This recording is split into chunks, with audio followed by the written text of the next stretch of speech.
मजरी अभोरी के माई मजरी अपने कमरा में बैठी यार।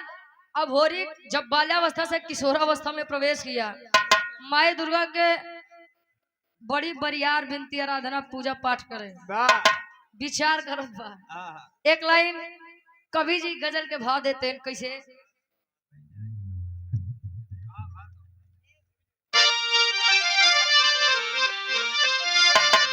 हल हल हल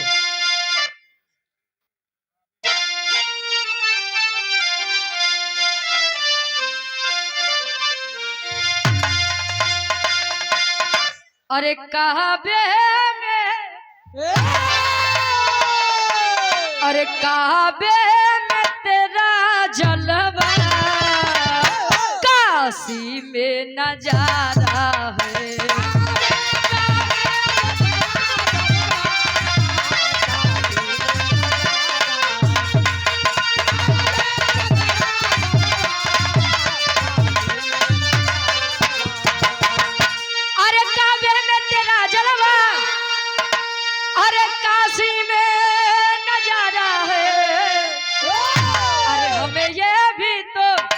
हमें ये भी तो प्यारा है, हमें वो भी तो प्यारा है।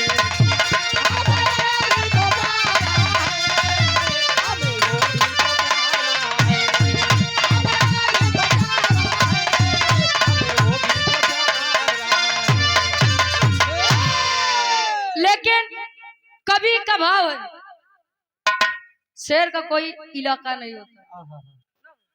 भाव कवि के कैसे।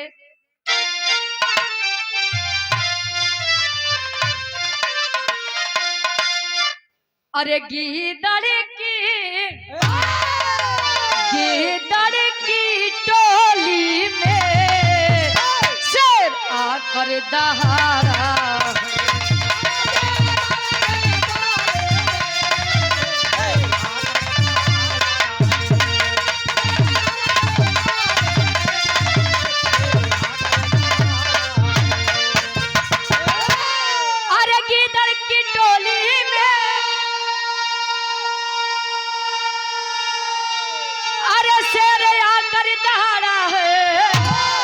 अरे चढ़ी गर्दन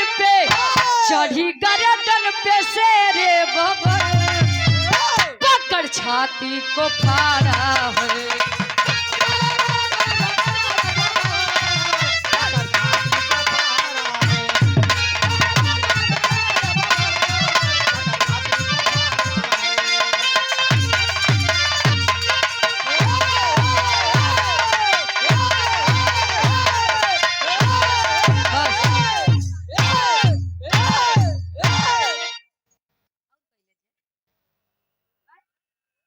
अपना म्यूजिक प्रयागराज प्रोपराइटर बार महेंद्र यादव दादाजी, ये प्रयागराज से 200 रुपए का महान आशीर्वाद, बहुत ही आगे जाते हैं। ए भैया पाल स्टूडियो, लाल बहादुर पाल, रोडवेज लाइट टेलीकास्ट, मछली शहर से 201 रुपए का महान आशीर्वाद। कहा जाता है कि जे क्रांति करे सीखे बा, इतिहास सदैव बगावत करने वालों का गाया जाता है। अगर चाह ले कोई लड़ना, सत्य बोलना, ये कहीं से खरीद ले तो कोई खरीद नहीं सकता है, ये खूने में पावा जाता है। भैया बिरहा के हमारे कहानी की शुरुआत यही से बा। कैसे जौहरी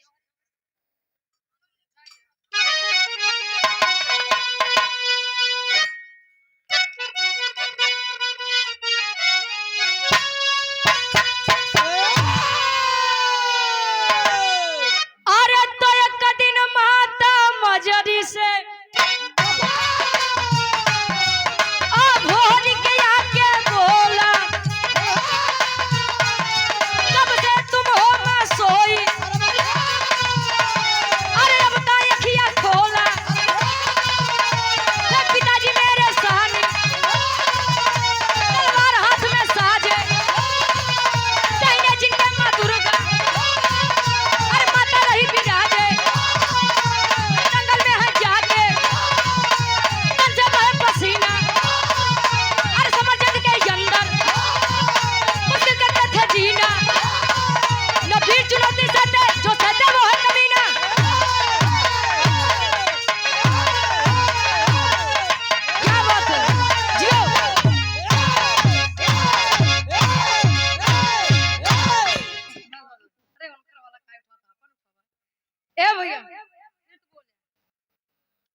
का दिन हम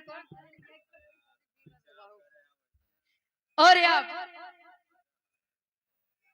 श्री गिरजा शंकर लाइनमैन डाउ से आप बीडीसी साहब डाउ ना उमापुर से आप गार्जियन जी के द्वारा 51 रुपए का महान आशीर्वाद। कहानी के तनी ध्यान दे हमरे बिरहार के शीर्षक बा अब लोरिक के पिंडादान और अभोरिक की शादी। अभोरिक जब बड़ा हुआ माई दुर्गा के शेरावाली के पूजा आराधना वंदना करे, लेकिन माई दुर्गा प्रसन्न ही ना हो ना तो उसे कभी प्रकट होके उसे बात ही की। अभोरिक माई दुर्गा के सामने बैठ के कहा दो माई ए माई जब भी आपको आवश्यकता पड़ी मेरे पिता वीर लोरिक अपने जंघे का खून पिला करके आपको संतुष्ट किए। गोरेलाल मारूपुर से 51 रुपए का महान आशीर्वाद। ए भैया माई दुर्गा जब प्रकट हुई बता रही है बेटा जब हो रही ऐसा लड़का होए से का फायदा बा, ऐसा वीर होए से का फायदा बा जे अपने बाबू के पिंडा दान नहीं कर सकत। कहे हैं अबे मेरे बाबू के पिंडा दाने नहीं बाबा जाई के माथा मजरी से सारी बात पूछत है माई मजरी बतावत है पिंडा दान। और आप नीजू पटेल टटिहरा से आप 51 रुपए, पप्पू पटेल टटिहरा से आपके द्वारा 51 रुपए आशीर्वाद के छा रही। माता मजरी बताते हैं बेटा ए बेटा कहे का माई का बात बा कहे कि पिंडादान करना होता तो करवा देता, पिंडादान करवाओ खो तो करवाई देता करवा दे। हाँ गौरव कहियो भी रहा लेकिन का करी अभी बात फंसिया छे। ए भैया मजरी जी बताते हैं ना भोरी से केहू पिपरी के राजा सुरपति जोन बा केहू भी पिंडादान करे जाते तो पहले उसे युद्ध कराओ दिन के शुरुआत वो अपने पुरखन के पिंडादान कई के करत है। जब इतनी बतिया वीर अभोरिक सुना गुस्से में लाल हो गया। अपने माई से एक बात कहे माता मजरी से एक लाइन गीत बको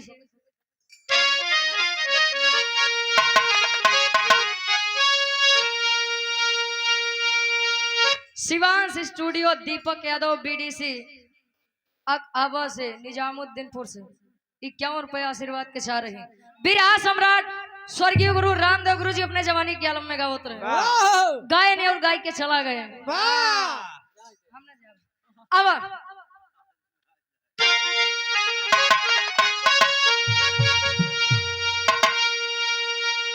अरे तझुलनी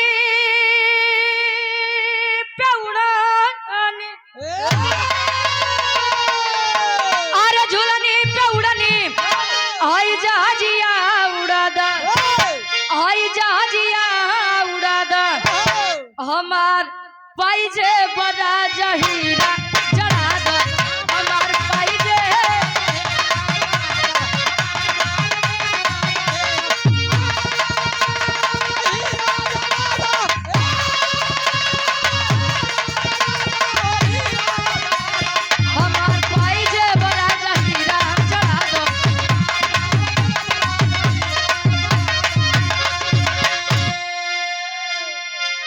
लेकिन वीर अभोरी कहता अच्छा तिलक 3 प्रकार के होते हैं।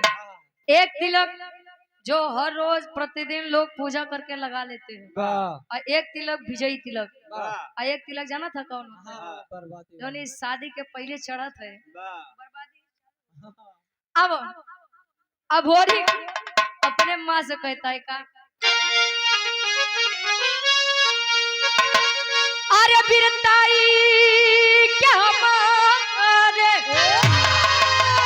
अरे बिरताई क्या हमारे दो तिलकिया लगावा हाई तिलकिया लगावा हमार माई हमके रण में पठावा।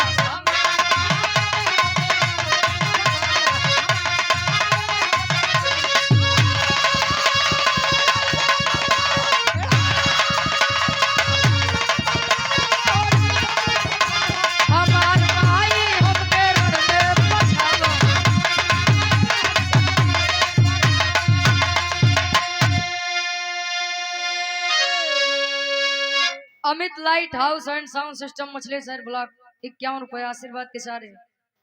और ये आप जिला पंचायत सदस्य डॉक्टर अमर बहादुर यादव जी मछली साइड से पुनः ये 501 रुपए का महान आशीर्वाद। चरणों में कोट कोट नमन है आशीर्वाद के सारे। वीर अभोरी अपनी माँ से कहता है माई, ए माई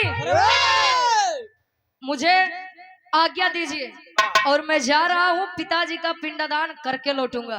अब बिचवा में जे आई न पीछे में जे आई जान लो का छोड़ा बना चाहे वो राजा हो चाहे रंग चाहे सुरपति हो चाहे जे हो। चल दिया बनारस के पावन धरती पर आया मुलाकात होती है किसे। एक लाइन कवि जी गीत लिखते हैं।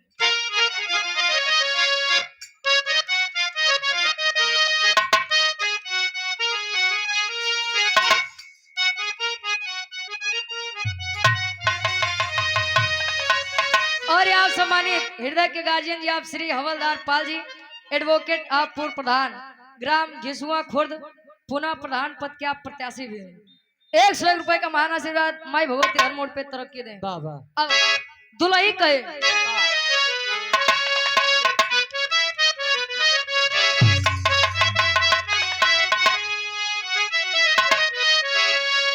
पहले शादी विवाह हो जाए तो गौना 5 साल 7 साल पे जाए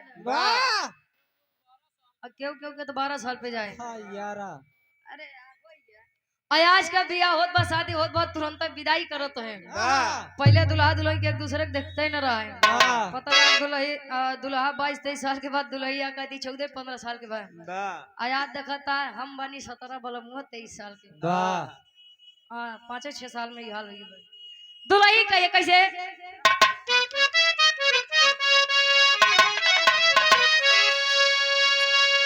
अरे जब से गवनवा के दिनवा धराई रतिया न नींद लागे देह पिया नाई। जब से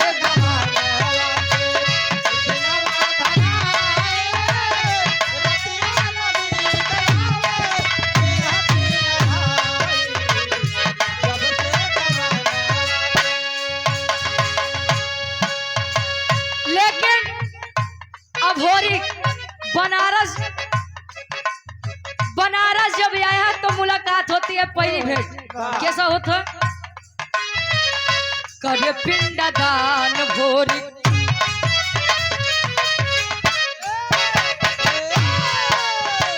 करे पिंडदान भोरी बनारस में आया शशिधर पंडा से बात लड़ाया।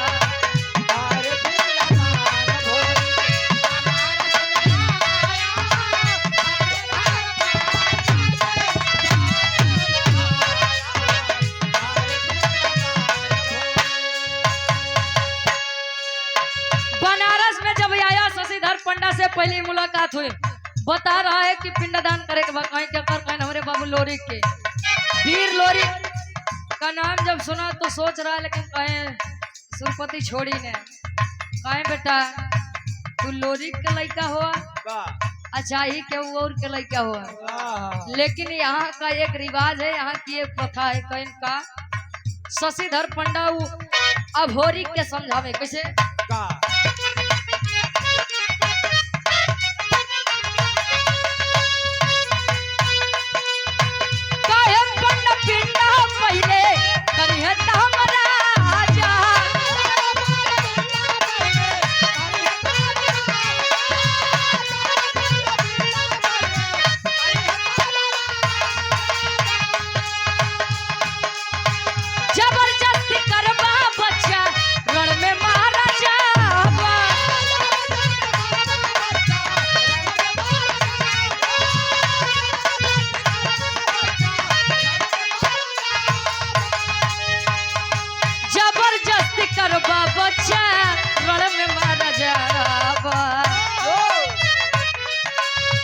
सुन के खबर भोरी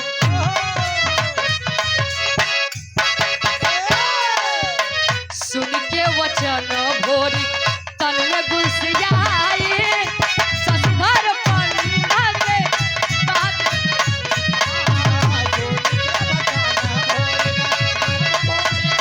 जियो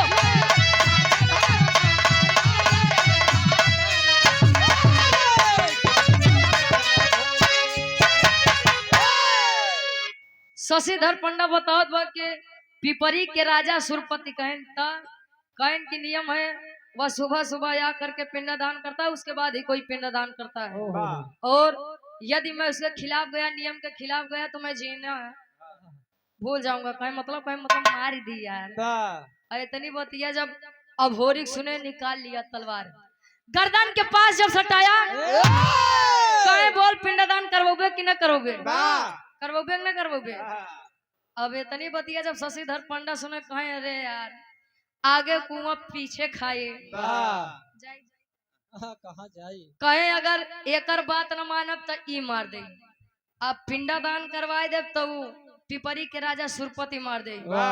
कहे एक काम करत है, अबे आगे ये मुसीबत बा, पहले का पिंडदान करवा दी, जब हुआ ये तब देखा जाए। पिंडदान करवाए सुबह अपने पिता लोरिक के, अच्छा पिंडदान करवाए आत्मा के शांति मिली। इतनी बतिया जब सुरपति सुने, तैयार कर लिया सेना, पलटन को तैयार कर लिया और चल दिया। कहा तेरी के भाव में कवि जी लिखा,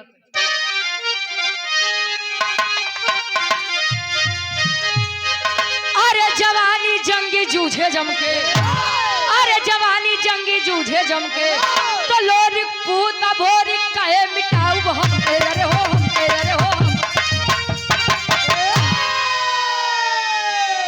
जवानी जंगी जूझे जमके, लोरिक पूत अभोरिक कहे मिटाऊ हम के, हम का मतलब घमंड होता है। सुरपति के राजा जब पलटन सजा के बनारस के धरती पर आया, शशिधर पंडा से पूछ रहा है क्या करे इतनी मजाल, अरे किसकी इतनी मजाल, काहे के करे इतनी मजाल कि हमारे मर्जी के खिलाफ पिंडदान करी सके करवाई से। शशिधर पंडा बेचारा ही लग कांपत बाप, स्वामी ए राजा हमार गलती नहीं बा, ई तलवार गर्दने लगे सटाई रहा। अब जीवन के मोह तो सबका होत है, बचे बदे हम पिंडदान करवाई दिया। कहे न छते बैठ एका या भोरी का छोड़म न, तैयारी बना रहा है। हमरे बिरहा के आखिरी गीत लगत बा, कैसे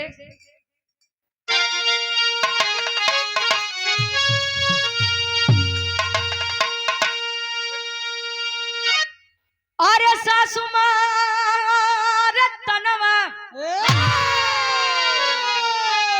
अरे सासु मार तनवा, आई न नदिया मार तनवा, तनवा आई हो मारे कि तनवा आई हो मारे ना, हमरे भैया के सरवा तनवा आई हो मारे।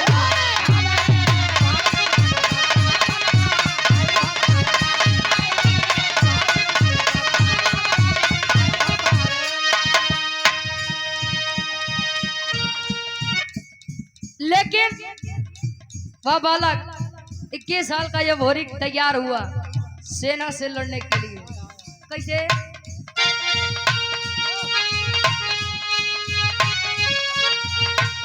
अरे तलोरिक के पुतवा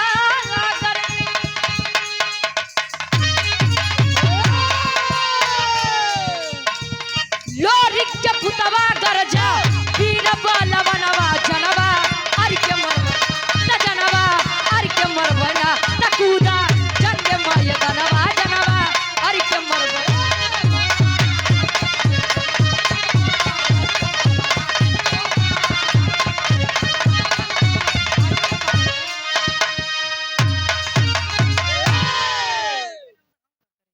और आप डॉक्टर संजय पटेल जी, भावी प्रत्याशी बीडीसी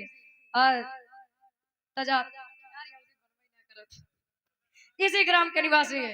51 रुपए का महान आशीर्वाद के चाह रही। अभोरिक ताजुद्दीनपुर, बस अभोरिक चल दिया सुरपति से सामना करने के लिए। सुरपति सैकड़ों की पलटन लिए है, अभोरिक अकेला है। और जौने समय तलवार भजे न, मान के चला कि 40-50 तो इसे नहीं चला जाए, धराशायी हो जाए। अब धीरे धीरे जब सेना समाप्त होने लगी तो कितना जने डर के मारे हुए रण मैदान में सीधा सीधा लेट गए। ऐसा हो भोरी जान जाए कि मुर्दा बा छोड़ दे, करे सारे के चक्कर में लगा था हम लोग न बचे। तो बोले सुरपति के राजा घोड़े पर सवार है, जाई के पिपरी के राजा सुरपति के कालर जब पकड़ के जब नीचे खींचे जब नीचे खींच लिया कहीं बोल बहुत ही आतंक फैलाए बोल मार दिया जाए कि छोड़ दिया जाए। ए भैया अब यार सुरपति के चेहरा पे काली पोत के गधा पे बैठाई के बनारस कैसा कोनो कोना नहीं बचा रहन की अभोरी घुमाए न घुमाई के जब लाई क्या शशिधर पंडा लगे बैठा देखा नहीं है नहीं बड़का वीर बनत रहे। एक बात जान ले धरती वीरों से खाली नहीं है। इतनी बतिया सुरपति के एक बिटिया जेकर नाम केवला पतिया बतावा केवला पतिया अभोरी के सुंदरता पे वैसे भी मोहित थे बहादुरी पर वैसे ही मोहित थी। अब विचार करतबा कि अरे यार वो नहीं अभोरी कहन बतावा इनका इतनी मजा नहीं हमारे बाबू के साथे इतना गलत किए इतनी बेइज्जती की है इनका छोड़ा बना केवला पतिया एक नंबर के जादूगर नहीं रहे आए बनारस में तब पापट के भाव में कवि जी लिखते हैं अनिल कुमार गौतम जी 100 रुपए का महान आशीर्वाद के चारे के मुझे अपनी कलम में कामयाब रहे। पापट के भाव में कवि जी लिखता है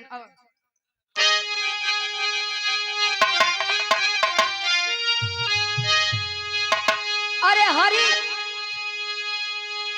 हरिलाल यादव प्रधान जी ग्राम पंचायत ताजुद्दीनपुर विकास खंड मछली शहर जौनपुर से 151 रुपए का महान आशीर्वाद।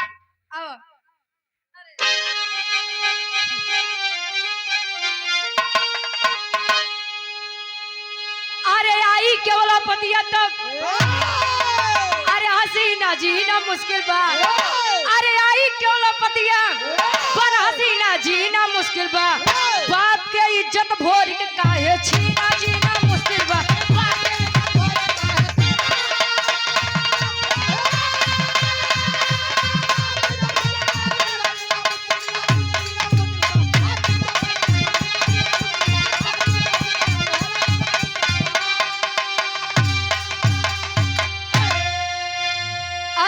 चलाई दिहली सुगना बनाई हो तो पिंजरा में कैद करके अब भवन में लेके आई हो अरे कहे कुंवारी जी अब नहीं तोहरा बिना जीना मुश्किल बा अरे कहे कुंवारी जी अब नहीं तोहरा बिना जीना मुश्किल बा तब बाप के इज्जत भोर के काहे छीना जीना मुश्किल बा।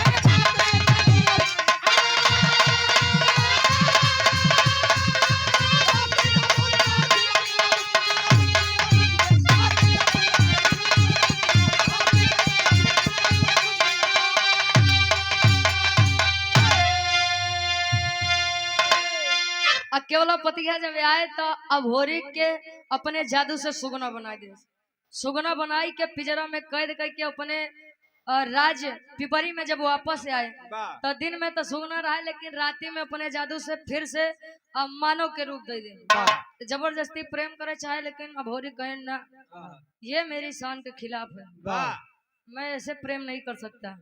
अब धीरे धीरे समय बीतत बा केवला पतिया बस खिसियाए रह जाए कहीं जा दुनिया तरसत बा तो मिलत बा तो कहीं अटकत बा। अब यार धीरे धीरे समय बीता बा माता मजरी के अपने लड़का के अपने लल्ला के चिंता होत बा गौरा से 2 वीर भेजे के आल्हा के भाव में कवि जी प्रमाण देते हैं।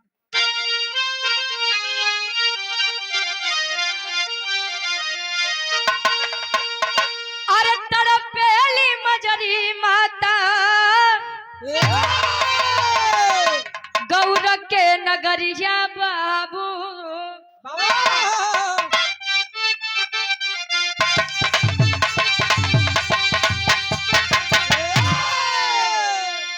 अरे देवराई चनराई के दिहलिन पठाना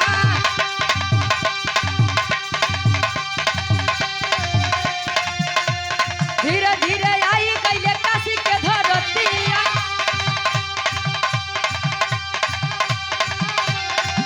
अरे शशिधर पंडा गईले तब हो बेटा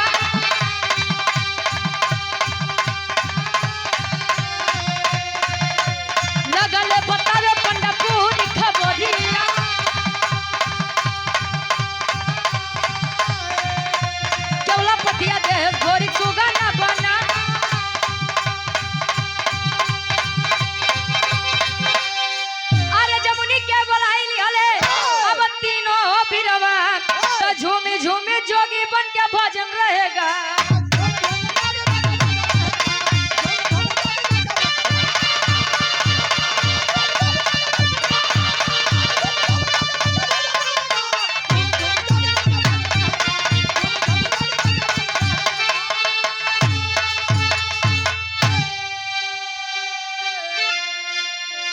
भैया मनोज कुमार प्रधान जी घिसुआ खुर्द से मछली शहर, ये 251 रुपए का महान आशीर्वाद।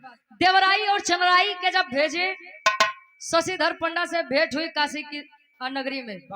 जब शशिधर पंडा से भेंट हुआ, शशिधर पंडा बतावा तहन की केवला पतिया अपने बाबू के बेइज्जती के बदला ले बदे अब होरी के सुगना बनाई के अपने राज्य में लेके गवा। कहे जादू जानो थे का। अब यार जमुनी माता के बुलाए, जमुनी माता भी जादू के बारे में जानकार रहे। बुलाई के तीनों जने जोगी के रूप रख के देवराई चंद्राई अंदर से तेगा तलवार लिए भजन गावत गावत पहुंचन कहा पिपरी के राजा सुरपति के नगरी में। जब पहुंचन दरबार में भजन गावत है आयाहार केवला पतिया ऊपर से सुनत बा कहे ऐसा तो तोरे प्रेम नहीं जगह हमरे प्रति। चला तनी भजन भाव सुन ले बा के जान जागिन जाए। लई के नीचे आए सुगना जब देखी जमुनी माता जादू से फिर से अब होरी को उनका तन वापस मिला। ऐसे पहले केवला पतिया कुछ कह पावत जमुनी माता अपने जादू से होका गदही के रूप दे दी। जब गदही बना दी तो अब होरी तलवार निकाला और सुरपति के गर्दन पर रखा जाई के क्षमा मांगत बा जमुनी माता से। कैसे आखिरी भाव खड़ी के भाव में कवि लिखत है।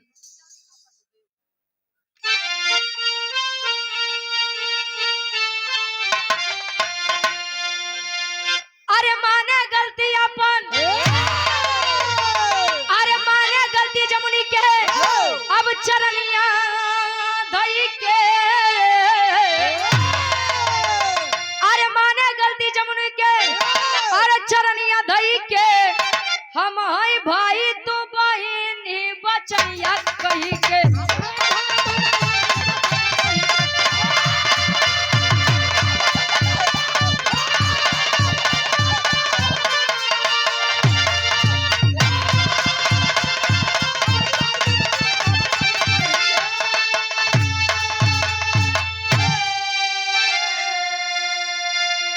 बबलू यादव उर्फ राजा भैया बीडीसी प्रत्याशी वार्ड नंबर 29 उमापुर से कहे हम हई भाई तू बहिनी बचनिया कह के जमुनी माता लगे पहुंचे कहे दीदी ए माफ कर दे आज के बाद गलती न होई। कहे ठीक बा यार। अब होरी गर्दन पे तलवार जैसे रखे अब ऐसे ने कहे के छोड़ब ना।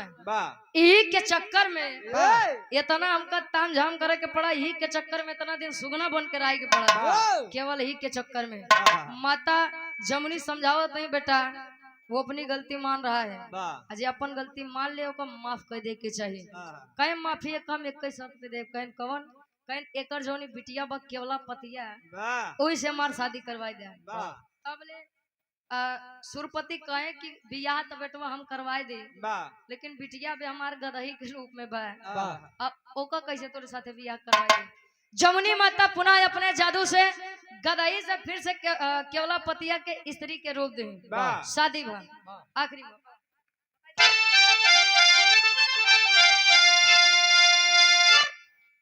केवला पतिया और अभोरी की शादी हुई। अभोरी और केवला पतिया अपने गढ़गौरा में वापस आए। धीरे धीरे समय बीता, दोनों में एक बच्चा जन्म लेता है दोनों के संयोग से। और लड़किया के नाम शिव भोरिक बताया गया। वीर लोरिक के लड़का वीर अभोरिक, अब वीर अभोरिक के लड़का शिव भोरिक। विराह के शीर्षक रान आखिरी में खानदान के परिचय। गुरु बिहारी गुरु गणेश गुरु रामलाल वर्मा का